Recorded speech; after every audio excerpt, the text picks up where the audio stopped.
Welcome, everyone. Thank you for joining the IEU's May Learning Talk on Applying Behavioral Science for Effective Climate Action, Lessons for the GCF. We will begin shortly. Aiden, can you please go to the next slide? Yes. So I'd like to welcome our speakers today. We have Dr. Martin Prowse, who is part of the learning unit of the Independent Evaluation Unit. And we have Viviana Filippi, Program Officer, Agricultural Research for Development at IFAD. And in today's program, we're going to hear some introductory words from Martin about how we use evidence reviews at the IEU. And then we will hear about the evidence gap map from Viviana, followed by an overview of the systematic review on behavioral science by Dr. Martin Prowse. And we'll have a Q&A session and some closing remarks. Next slide, please. Next slide, please. Yes, so I would like to hand over the floor to Martin for some introductory words about this evidence reviews at the IEU. Martin, the floor is yours. Thank you ever so much, Jen, and thank you all colleagues for joining today's learning talk.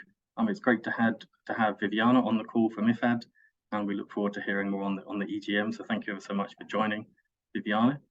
So as you know, the Independent Evaluation Unit conducts evidence reviews to fulfill its mandate to make sure the fund is a learning institution, that it's scalable and flexible, and is guided by monitoring and evaluation. So we assemble global evidence reviews on topics that are pertinent to GCF programming, relevant to policies and practices of the fund, and also to inform wider debates within the climate finance landscape amongst our sister climate funds and comparable institutions. So since 2018, we've completed a number of different evidence reviews on, for example, forestry, results-based payments, women's empowerment, and today's talk focuses on a recently completed evidence review, and that's on behavioural science. Next slide, please. So to kick off the talk, we just wanted to highlight why we focused on behavioural science. So a lot of the evidence on behavioural science interventions comes from Annex I countries, from what are called weird countries. These are Western, educated, industrialised, rich and democratic countries. But the evidence base on behavioural science interventions in non-Annex I countries is very limited. And there's ample potential for designing environmental and development interventions or using a behavioural science lens. And there's ample potential to strengthen the effectiveness of particular interventions. So before we kick off with Viviana and the evidence gap map, we just want to run through what behavioural science is. So in contrast to social science disciplines, political science, traditional economics, behavioural science doesn't view people as rational thinkers. Instead, the evidence on behavioural science is that, it repeatedly demonstrates that people tend to prefer the status quo. We're very resistant to change, and this is illustrated in programming, for example, in IFAD, but also within the GCF. That adoption rates of interventions can be very low. And another example of this is that we're not necessarily as rational as traditional economists and political scientists think. Is that we strongly avoid losses. So we weigh losses to a much greater extent than we weight gains. A third example is that our attention is quite limited, and it's easy for us to become sort of flooded with information and overwhelmed with information. And we often use information that's most readily available to us, that's right at the front of our attention, if you like. And the last example is that we tend to discount future benefits considerably, and obviously this has real implications for climate action. It's especially the case in low income contexts. So we can see this as a form of present bias, if you like, and benefits in the future are discounted very, very highly, leading to decision making in the present, which may not foster very effective of climate action. So next slide, please. So behavioural science is an interdisciplinary approach, and it combines evidence and approaches from behavioural economics, psychology, anthropology, marketing, neuroscience. And we just want to highlight four different areas that will hopefully give good examples of the types of interventions that can be used from behavioural science. Next slide, please. So firstly, messenger. So, we're very influenced by who the messenger is when they communicate with us. So a speaker who has particular authority, if you say, maybe a doctor with a white lab coat, or an economist with a colourful bow tie, we tend to be influenced more by those types of messengers. And we're also influenced by people who share the same sociobiographical characteristics as us. Whether other people, are influenced by that particular messenger, and whether that messenger is consistent across different events and different talks, if you like. The second example is in terms of incentives, and I've highlighted one of these already in terms of loss aversion, and also high discount rates. In that sense, we very much favour immediate benefits rather than long-term benefits. We weight losses to a much greater extent than gains. And also in terms of, for example, in terms of savings behaviour, we tend to use different accounts, piggy banks, if you like, when we do our saving. And that may not be optimal, but that's just the way that many of us behave. Third, this is very pertinent to climate action, and also here in the Green Climate Fund. And so social norms, and we're strongly influenced by what other people do, what they're saying, how they're acting, and this really highlights the importance of leadership. So this is something which is a feature of because we're social, we're social individuals, so we're clearly very influenced by how our peers behave and how our leaders act as well. And the last area that we just wanted to highlight is in terms of default. So I've also highlighted that we frequently prefer to use information that's at the front of our attention, but we also tend to go with the flow when it comes to particular decisions and particular choices. And there are good examples of this. So, for example, in terms of sort of defaults that are used by public policy, for example, pension choices, and that leads to much better societal level choices if individuals sort of default into a particular pension package. Another example would be sort of organ donation. Many of us never get to overcome that last mile hurdle in terms of the intention action gap. We intend on filling out an organ donation form and carrying it with us the whole time, but in fact, very few of us ever do. And so a default there in terms of organ donation would allow for greater social benefits. So these are some examples of behavioural science interventions that are quite and behavioural science insights as well as interventions, I should say. And so on that note, I'll hand over to Viviana. Thank you for joining us today, Viviana. Over to you. Thank you, Martin. Now I will take the audience through the evidence gap map. As we all know, climate changes are projected to intensify over the coming decades, resulting in asymmetric impacts on natural and human systems, and developing countries are likely to be disproportionately affected due to exposure to shocks and limited capacity to respond to variability. As we all know, human behavior is a key driver of climate change, but rigorous empirical guidance on how to effectively modify behavior to support adaptation and emission reductions is still lacking. Integrating evidence from behavioral science into the design of climate change initiatives can lead to more effective interventions. And this is the reason why GCF and IFAD decided to create a visual evidence gap map on the effects of behavioral science interventions for environmental and development outcomes in developing countries. Next slide, please. So the evidence gap map, or EGM, presents evidence on behavioral science interventions in the human and environmental fields in developing countries based on a systematic mapping strategy.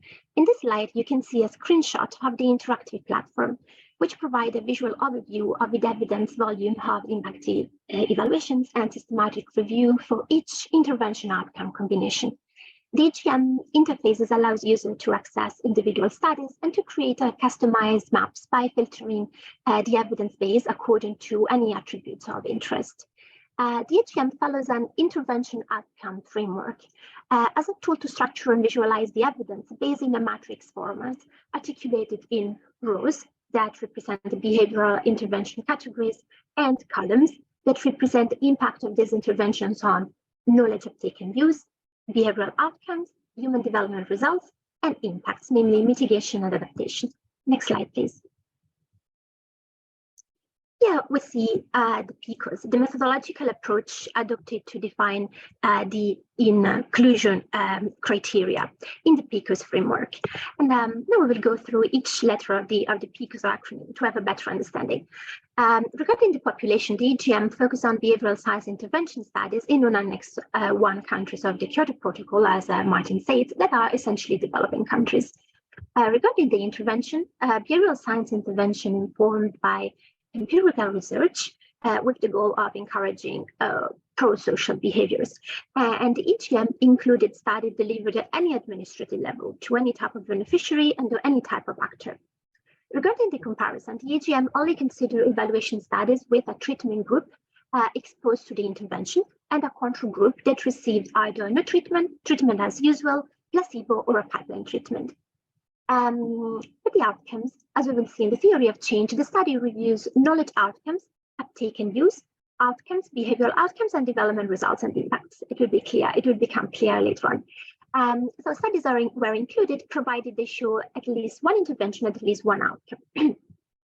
Regarding the study design, the study admitted experimental and quasi-experimental studies with non-random assignment to allow for causal inference. Sorry. Next slide, please.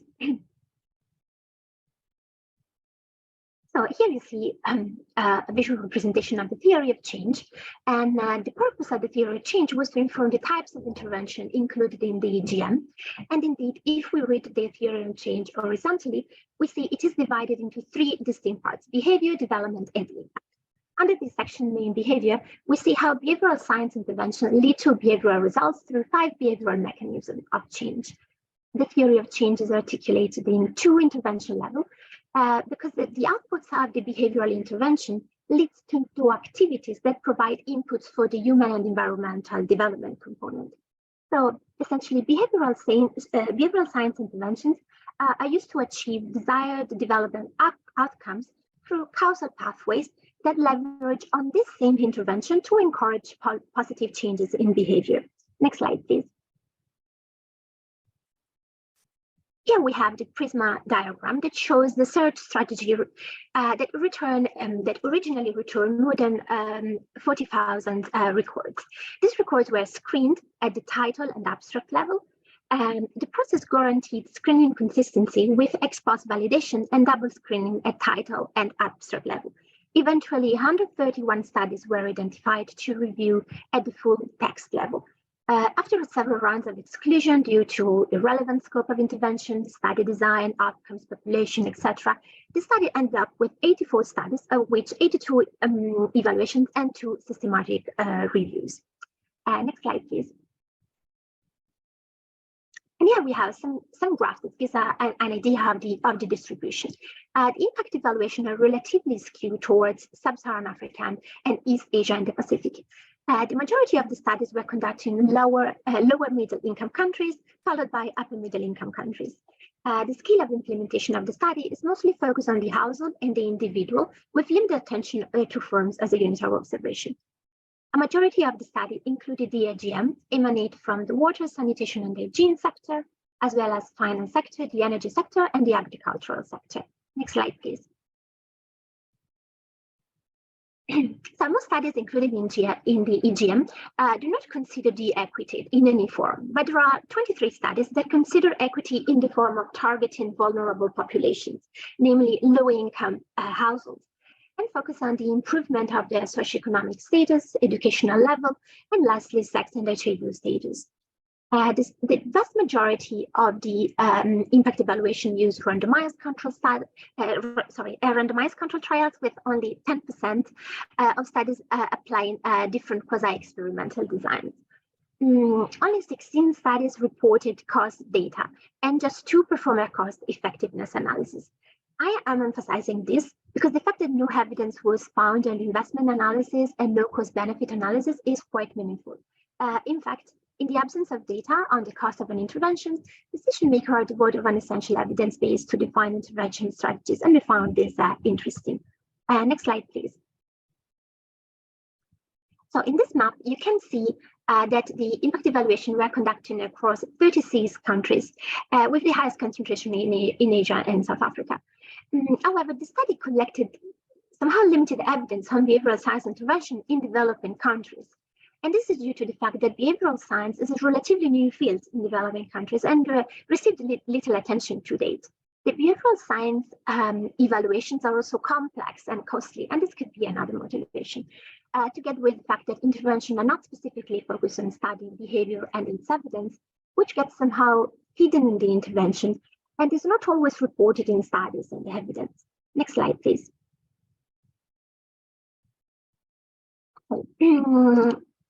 Here we see the most common intervention, and despite some limited evidence base, the EGM reveals that the most common interventions are reminder, feedback, salience in communication, salience in experience design, and goal setting. On the other hand, there is somehow limited evidence on wider intervention, including planning prompts, group incentives, group commitments, framing devices, checklists, etc. Next slide, please. This is the core finding of the evidence gap map. Studies most frequently, we observed that studies most frequently report of knowledge uptake and use, behavioral outcomes, rather than development results and impact outcomes. This graph you see here is somehow self-explanatory, but I would like to draw your attention on the gaps.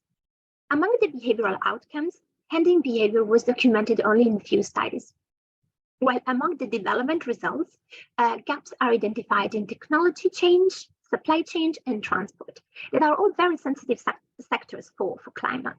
Lastly, and more importantly, many more studies report on climate change adaptation rather than mitigation. And this is the end of my part. Thank you. Thank you very much, Viviana. I would like to pass the floor on to Martin to cover the systematic review, and then we can go to a Q&A session afterwards. Martin, the floor is yours. Thank you very much, Viviana, and thank you ever so much, Jennifer.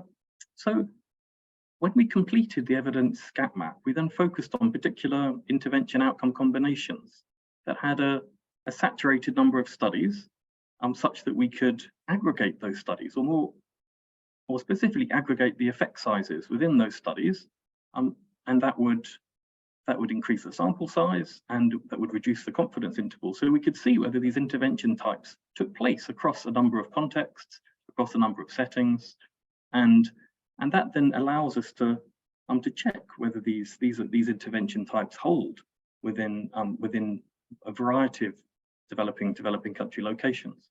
So from the 84 studies that we included in the evidence gap map, and you can see that there was a considerable net that was used to draw in the studies to start with. The 40,000 studies included right at the start of the search, down to 84 only within the EGM, and that really highlights the lack of evidence on behavioural science interventions within developing countries. Of those, we included just 60 within the systematic review, and we focused on the 5 areas that Viviana kindly highlighted, so on feedback, reminders, goal-setting interventions, salience in communication, and also salience in experience design. Next slide, please. So feedback is a frequently used term, and here we defined it as an intervention that provided information, which is often tracked through time, about behaviours. And when we focused on five studies, we found that there were 5 studies focused on one particular outcome area, and this is in terms of water and electricity consumption. And our findings here are that feedback significantly decreases water and electricity consumption across different developing country contexts to a moderate level. When feedback was combined with other intervention types, we found that there wasn't a significant effect, but we found that feedback on its own, in terms of reducing water and electricity consumption, did lead to reductions in consumption across contexts. Next slide, please. The second intervention type that we focused on were reminders, and this again is a very frequently used and commonplace type of behavioural intervention. So it simply involves messaging people by email or SMS in a timely way to call people's attention to something and to encourage them to take particular actions.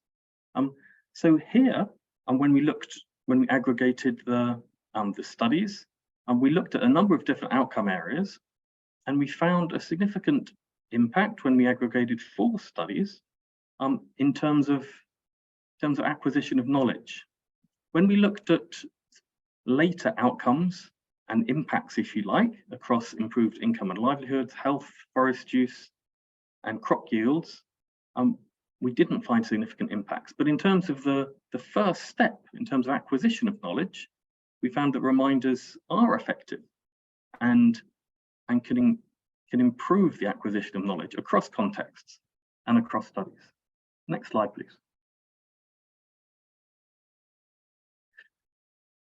The third area that we looked at was goal-setting interventions, and this is quite self-explanatory.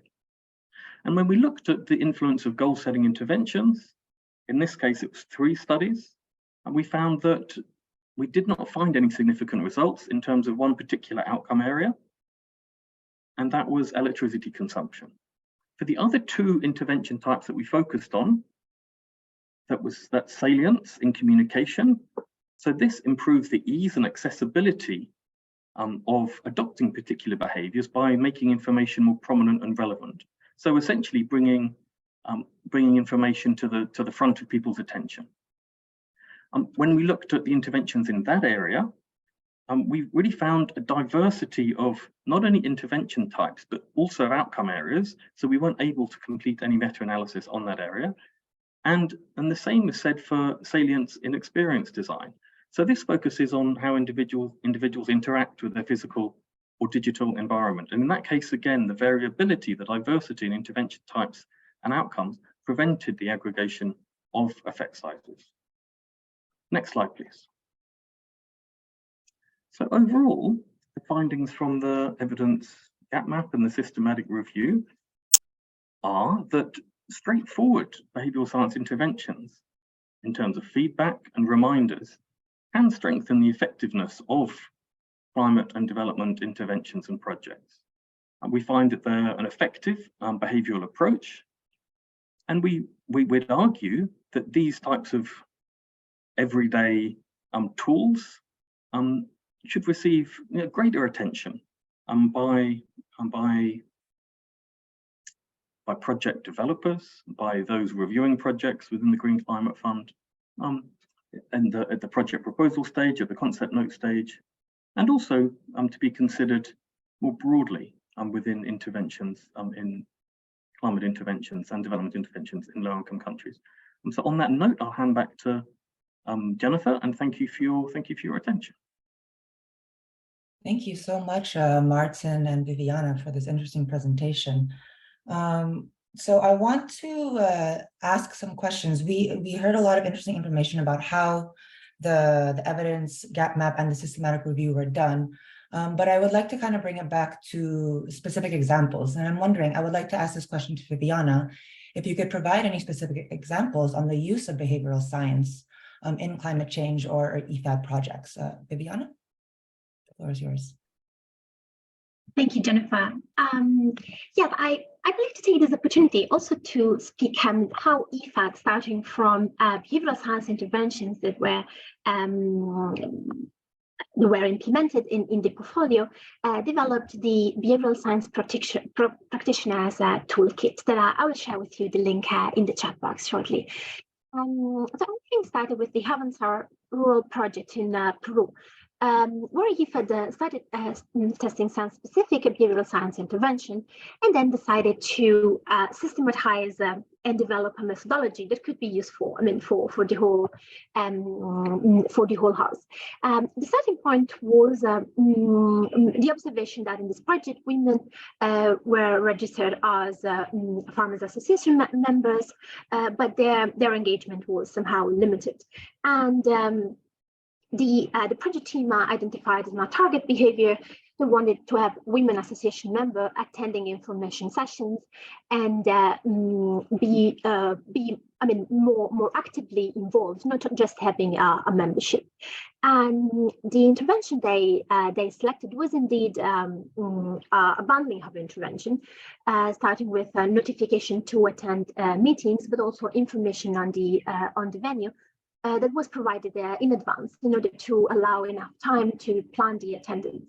And as the pilot study progressed, they started testing new interventions, promoting the engagement through the participation to the access to credit scheme of the specific project. I'm flagging this because the practitioner toolkit provides IFAD staff with an easy-to-use tools and also better understanding of on how to identify and address behavioral barriers faced by the policy beneficiary and the actors, but also on how the context and the environment affect their choices in the IFAD project, especially design. That is considered a very sensitive moment for that. So the toolkit has a structure of problem definition, behavioral diagnostic, solution design, and then rapid testing. That is pretty standard, but has been somehow new in an organization like IFAD, where the toolkit is helping with mainstreaming the IFAD project proposals, and specifically by defending the target groups and highlighting the challenges and opportunities and behavior. And this is especially true because this kind of more structured but easy to use methodology supporting delivery of situational analysis and theory of change. And so the Havanzar Rural project was a pilot and is conducted in behavioral diagnostic and to apply behavioral science lenses to projects that include, that are not limited to gender empowerment and women participation, but also encompass also youth employment opportunities through incentive schemes to adopt digitalization and innovation in entrepreneurship, for example. Thank you, Jennifer. I hope I addressed your question. Yes, thank you. That's really interesting. This practitioner toolkit seems like a very handy tool, and yeah, please do share the link in the chat when you get the chance. I don't know if everyone is aware of this, but when you register for this event, you have the opportunity to ask questions already. Send your questions ahead of the event, so we can already prepare and try and address the questions and really answer what you would like to know. And so one of the questions we got during the registrations, I will read out loud now, and it says that I'm in the climate communication field, and I wonder if there are strategies to better communicate climate change concepts using behavioral science. And for this question, I would like to hand over the floor to Martin to see if he can maybe provide some insight on that question. Martin, the floor is yours. Thank you very much, Jennifer. So we had the opportunity to review this question before the talk, and it's a very, very relevant question in terms of communicating climate concepts. And so we can highlight three areas or insights that behavioral science brings. Firstly, in terms of the messenger. So we covered this at the start of the talk. Depending on who the audience is, if you tailor the messenger to the in the most appropriate way, that could well influence the degree to which the information that's imparted in that particular communication is taken on board by participants. A second area that we could think about is in terms of social norms.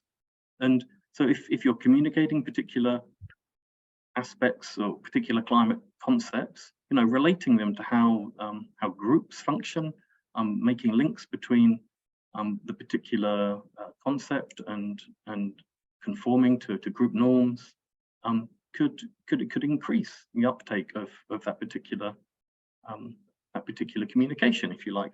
The third part is in terms of social benchmarking. So this is very similar to social norms, and one very clear example that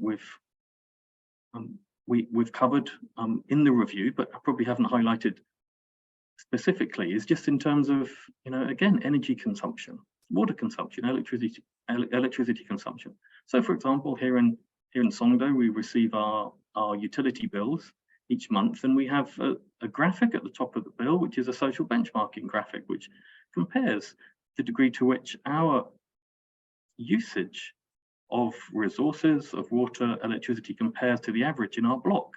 And I don't know about you, but I'm certainly interested in terms of how much energy I'm using, especially when you put the air conditioner on in the summer and you really want to try and keep the apartment cool. So in terms of climate communication, using that kind of social benchmarking could facilitate the adoption of information. And I think, yes, I'd like to carry on just for 2 seconds, if I could, Jennifer. Just in terms of, I think when we think about climate interventions, we could also consider these particular sort of behavioural approaches, if you like, behavioural science approaches. But it may be the case there, when we think about climate interventions, that, well, one piece of evidence at least highlighted that when we frame particular climate interventions in terms of private benefits, that they were much more successful than when climate interventions were framed as social benefits, social goods. And that's, you could even extend that in terms of when they're framed in terms of global public goods, if you like, or global social goods. And so that's at least one piece of evidence from the behavioural science landscape. I'll stop there and hand back to you, Jen. Thanks, Martin. That's very interesting, especially the social benchmarking. I think it can also tap into people's competitive nature if they are trying to see if they are the most efficient in their apartment block. I think that's something I would maybe do myself. I would like to ask the audience if they have any questions, please put them in the chat, or please raise your hand. We would love to hear from you. And I would like to thank Anna, because I see that she has her hand up. And so I would like to ask her to please ask your question. Anna, the floor is yours. Hi, thank you very much, Jennifer, and thank you very much, Martin and Viviana, for this interesting presentation. I have 3 questions. So one, I think I've missed, how do you measure human well-being?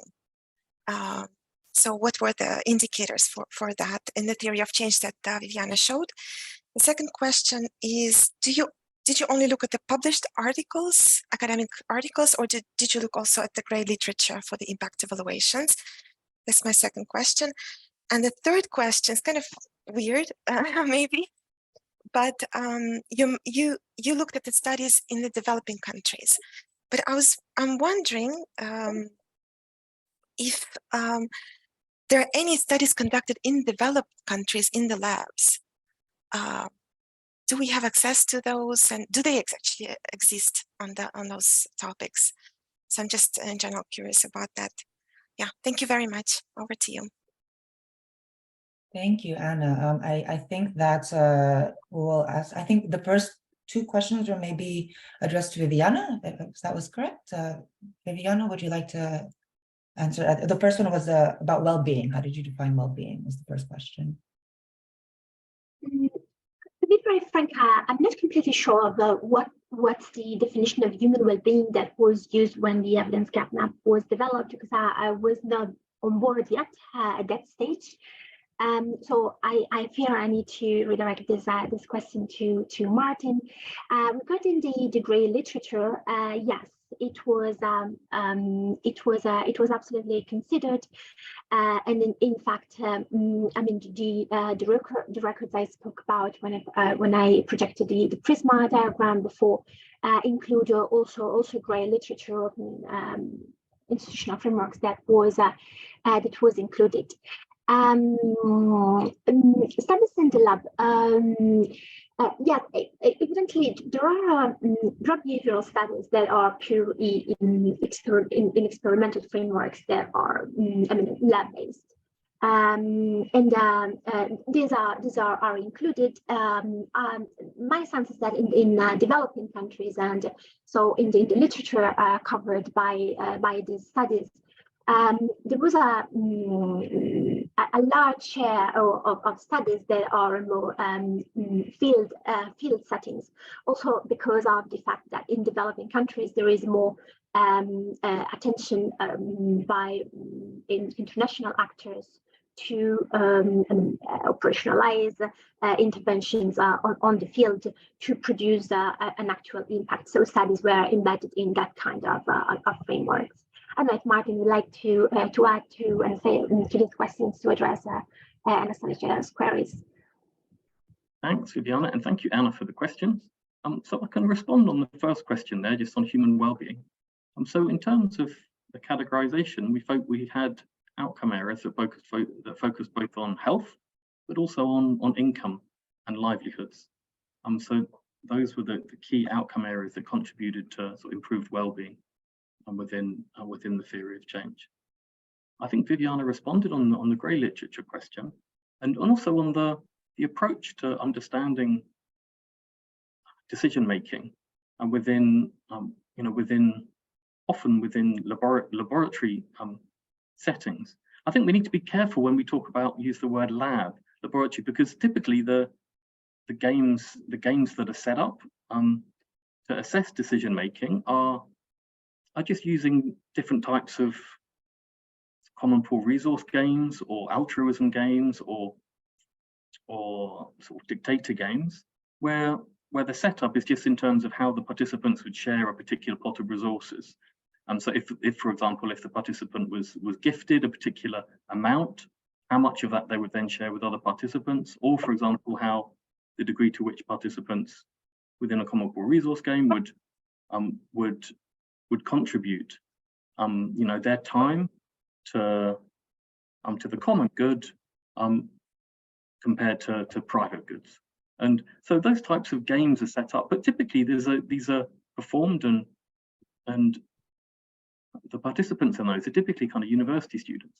And also they're typically in kind of what, as we highlighted earlier, kind of weird countries, Western, educated, industrialized, rich, democratic. So in that setting, it's unclear whether the findings from those could really be transferred over to developing country contexts. And what we have to consider with sort of decision making under uncertainty, which is essentially what behavioral science focuses on, is both the individual but also the situation. So the degree to which people are making particular choices, but the choice is always made in a particular context. And what the evidence gap maps highlighted is that there's a real lack of evidence on behavioral science interventions within developing countries, often for quite straightforward types of interventions, as we highlighted: reminders, feedback, goal setting. And so yeah, thank you for the question, and back to you, Jen. Thanks. It's actually funny that you mentioned that the weird countries thing, because when I was an undergrad, I was a psychology student, and then you would get extra credit for participating in these kind of social psychology experiments. And I remember learning about that and thinking, so if all of the people that are being experimented on are from this campus, yeah, how representative is it? So it's interesting that you also brought up that point. I would actually like to ask the audience their opinion a little bit. I know we have a wealth of experience here at the GCF and within our audience. What do you think about the use of behavioral science in terms of climate interventions? Is it something that was very obvious, or maybe is it something that you haven't really thought of before when reading project proposals? Is it commonly referenced to? So that's my question actually to the audience first, but then I can also bring it back to the speakers. But I just wanted to give the audience a little bit of an opportunity to share their opinions on this topic. Anybody? I am seeing no hands. Okay, then maybe in E5 project, is it very commonly, you mentioned that toolkit. So in the projects, is there always a behavioral science element when the projects and interventions are being designed, or is it kind of a newer thing, given there's kind of a lack of evidence at the moment? Thank you for the question, Jennifer. I would be happy if it was like the gold standard, the norms and all projects. Unfortunately, this is not the case yet, but I think that the toolkit is somehow leading the way toward having a more systematic approach of behavioral science in our projects. There are there were behavioral science interventions in the past that were implemented together with our partners. And lots of work was done on behavioral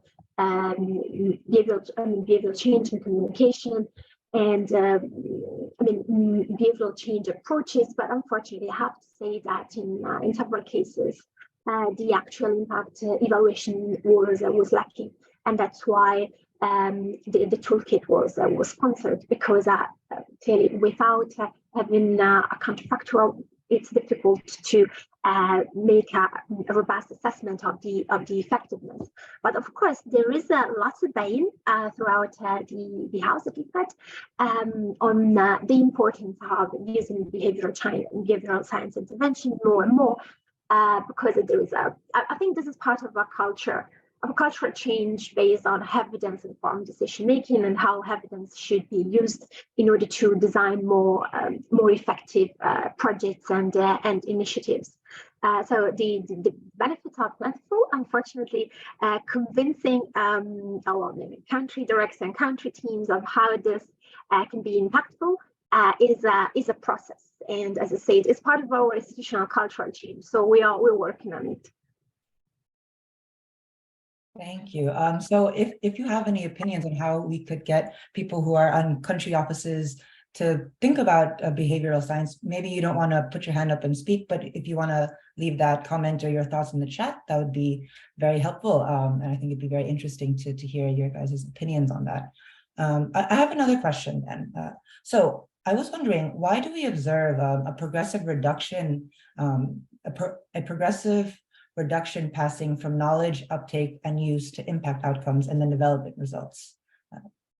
Martin, I think I'll throw this question to you. Okay, thanks, Jen. And so that came through very clearly in Viviana's presentation, in that we found a greater number of studies that focused on the early steps in terms of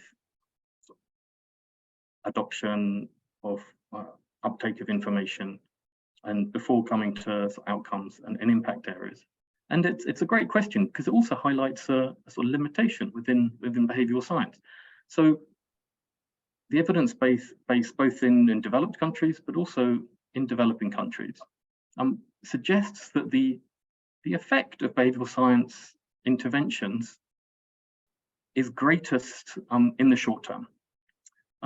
So for example, within this particular systematic review, when we focused on reminders and we focused on feedback, we found that the greatest effects were within 6 months of the intervention taking place, and the effects after that time period were less. And that also chimes with the evidence in Annex 1 countries, in developed countries, where the initial effect of, say, for example, a particular intervention around smoking, for example, the immediate effects are extremely positive, but that effect then reduces through time. So the duration of that effect is limited. So, and I feel that that's reflected in the findings from the EGM, in that we found many more studies that focused on immediate uptake and use of information, and many fewer studies that focused on outcomes and impacts. Yeah. Thanks, Jen. Thank you.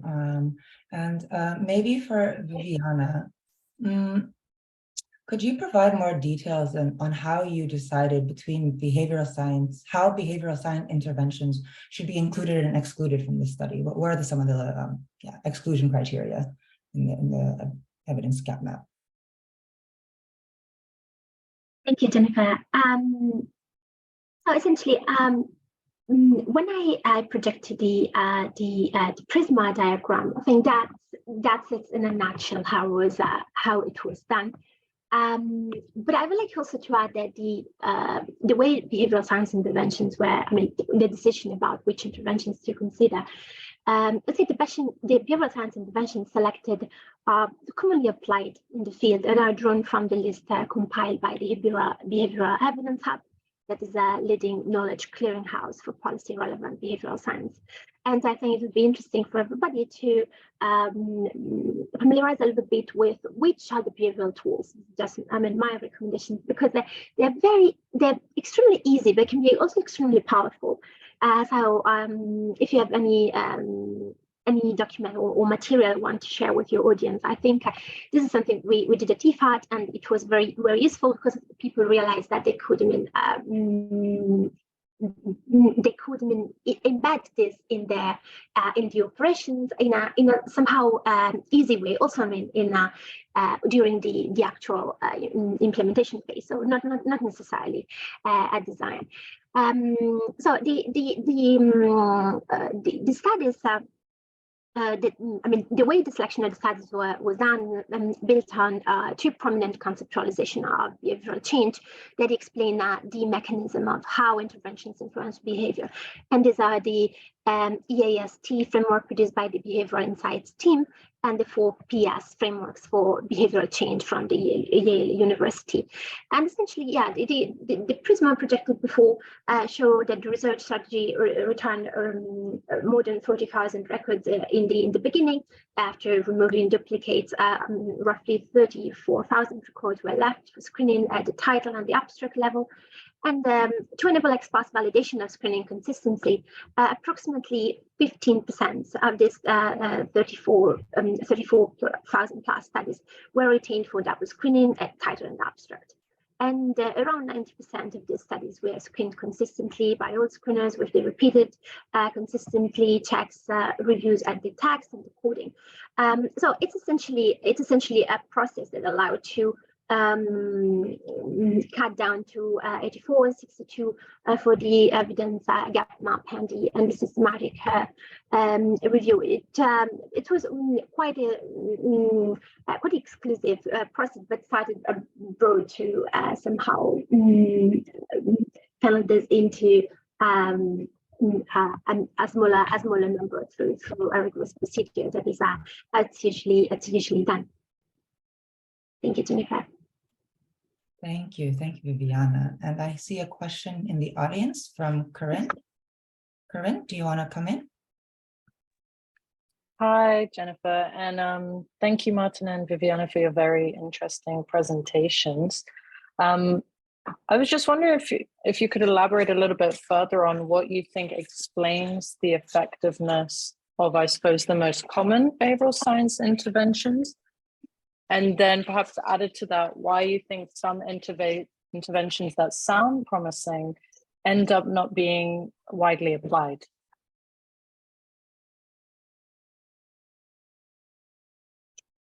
Martin, do you want me to start, or we prefer to take this in? Well, thanks, Viviana. And yeah, I can kick off and hand it over. So thank you, Karin, for the question. So I think when we focus on feedback and reminders, and we notice it's about when a decision is made. It's about timeliness, and that's partly explains why studies are available, because they're very easy to implement, and also partly explains, why they're being evaluated, because we're only able to assess the evaluated evidence that's published, and we're able to get access to it. So it's necessarily a sort of partial picture, but it's really around timeliness and around when decisions are made. And so I think that helps to explain why reminders and feedbacks are frequently implemented and evaluated. And clearly we're seeing that they're effective. So there's ample scope for, as Viviana highlighted, for integrating these more systematically within implementation.